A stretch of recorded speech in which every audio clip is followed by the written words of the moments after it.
Bounce. With deeply bounce. With shallow, you walk.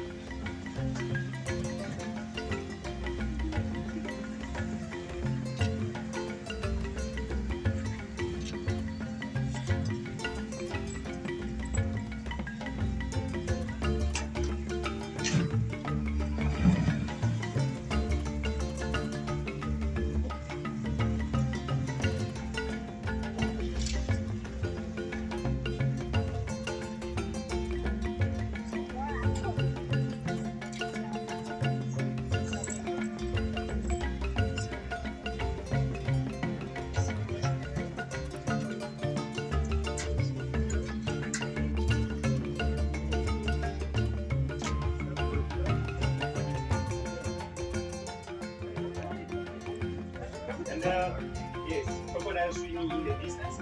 And these animals don't cross anyway. They have certain crossing points where they cross. This is one of the crossing areas. Ils sont pas rassurés les éléphants.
They are in color.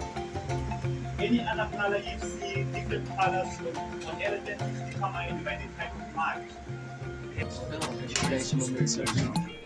Ja, dit is uniek.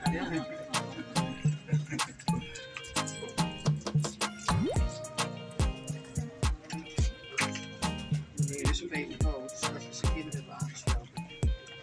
Ik wil een beetje.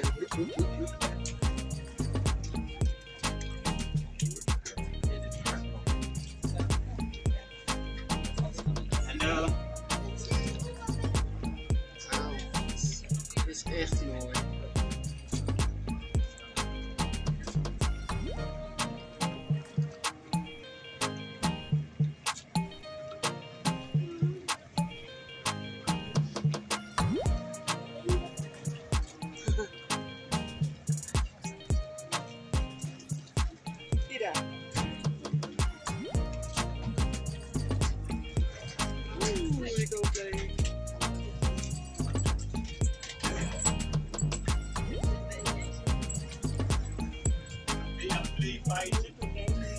It's not a group dominance. Remember, they are boys.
Morning guys, morning from the Sududu bar at Chobe Safari Lodge.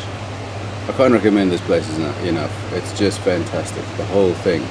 From the moment you get booked in, you are arriving at the main reception area, and if you've been here before you'll know the Chobe Safari Lodge is on the river, but the whole area has been cordoned off. It's up for renovation. That whole restaurant, pool, reception area is being totally revamped. So they've taken the whole roof off that huge structure, that amazing construction, and they're redoing everything.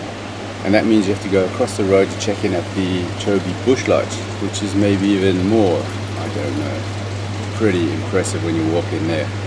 Nice open, huge roofs, very friendly staff. You get there, you get a little face cloth just to get the dust out of your eyes. And from a long drive out of Chobe, you get a little welcome drink, and they're really friendly and open. And next door is the campsite, obviously, as you may know if you've been here. The campsite's quite cool. There's no grass out here. That's all dust. So you're going to have black toes and feet. Not a big deal. Some of the campsite's quite big. We've got campsite number 5, which I think could fit about 5 cars. The previous one we had was tiny. It was like a little matchbox. So it depends on how big your group is and where you're going to be parking your van. The ablution blocks are very cool. It's all changed here now with the new open restaurant here, the grill, which is kind of a buffet dining under a stretch tent.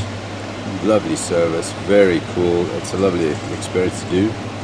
Next door, those ablution blocks have been turned into the restrooms for the restaurant. And behind the camping there's a new little section of ablution blocks as well, which is very nice, nicely done. A lot of the places we've been staying at are quite rustic and basic, and this is quite nice to have a little bit of a change. So yesterday we went to the Vic Falls, which was a huge, big bucket list moment. It was fantastic. It is enormous. You won't believe how big it is until you go there. It is literally, if my stats aren't correct, if my stats aren't wrong, 1.7 kilometers long, and the highest point is at 100 meters that the water falls down. This time of year is very dry. As I've said before in other sections, there's a big drought going on here. They're supposed to have rain, and this is the end of the rain season, and they haven't had any rain. So it's going to be a very challenging year for the animals and for everyone who lives here as well. It's very dry, and you can see that in the Victoria Falls as well. I think it's Chobe, or becomes the Zambezi, and then becomes the Victoria Falls. Apparently it's quite shrunken down. There's not as much water. But you wouldn't know it if you stood there and see all this water come over the edge, because it's just unbelievable. The amount of water, you can't fathom it. What it does do when it comes over with quite a lot of force is plume up into these huge mists, and at times you can't even see anything, and at other times you get totally drenched by this really fine spray, which is rather nice because it was blistering hot as well. It's quite touristy. You have to pay entrance at the park. What we did is took a shuttle from the lodge here. They take you to the border. BOTSWANA side's all very easy. You basically stamp your passport in wave you want. Zimbabwe side's a little more involved. If you're an international tourist, you need to pay, I think, $30 entry into Zimbabwe. The SADC countries, it's free, which is quite cool for us. And then you head off into Zimbabwe in a little bus, which took about an hour to get to the Vic Falls. There you have to pay entrance to the Vic Falls National Park, which is $30 for SADC and $50 for international visitors. I would say it's worth it. It is a bit of a drive. It's very hot. It costs you a bit of money, but it's what an experience. It's like a tropical jungle out there. That fine mist just keeps the palm trees green. It's a huge belt of green just going on there, which is fantastic. And it's just lovely to see the amount of water that is going over the edge non-stop, consistently. And it's not like somebody's opened the tap. It's not a man-made thing. It's all nature. What we all saw there as well was Livingstone, the statue of Livingstone. He was the first European person to set eyes on the big falls back in 1855, and he named it after the Queen at the time, which was Queen Victoria.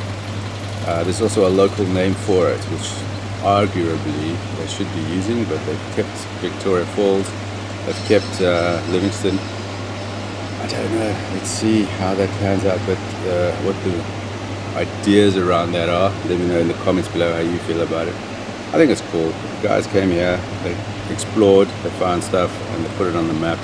Now we can all be here and enjoy it, and while we're here enjoying it, we're contributing at least to the economy and to the livelihoods of all the people who work here, which is just fantastic. Really good experience. From there we took a walk into Zambia, and that nearly killed us, and I'll tell you why. At the border post of Zimbabwe you get a little white piece of paper which they stamp, and they tell you you can walk across and you can come back, and with that piece of paper you can come back into Zimbabwe, because as soon as you leave the border post you're in no man's land. And there are a lot of people walking around there, a lot of hawkers trying to pawn their stuff on you, trying to sell you the $1 billion Zim notes, a lot of truckers and all of that stuff. It looks pretty shabby, and you walk quite a far away, probably 1.5 kilometers until you get to the bridge, which is a little steel construction, one little road lane and a railway track, and in the middle of the bridge there's a bungee. You can bungee jump there as well. I think it's quite high. I'm going to guess 60-70 meters, correct me if I'm wrong. And there is also a little sign which says you are now entering Zambia. So we put one foot into Zambia, which was really cool. Bucket list thing, maybe. Weird little side note, cool, but a cool little side quest anyway. And what nearly killed us was the heat, and the heat coming through the road, and we were wearing our flip-flops, and you could just feel the heat aggressively coming down, and we nearly died, I think. Luckily there was somebody there, a little side shebeen selling a bottle of beer, so the beer saved our lives. Yep. So yeah, Chobe Safari Lodge, brilliant. You can do everything here. You actually come here, spend a whole week here, and just go and do your daily trips.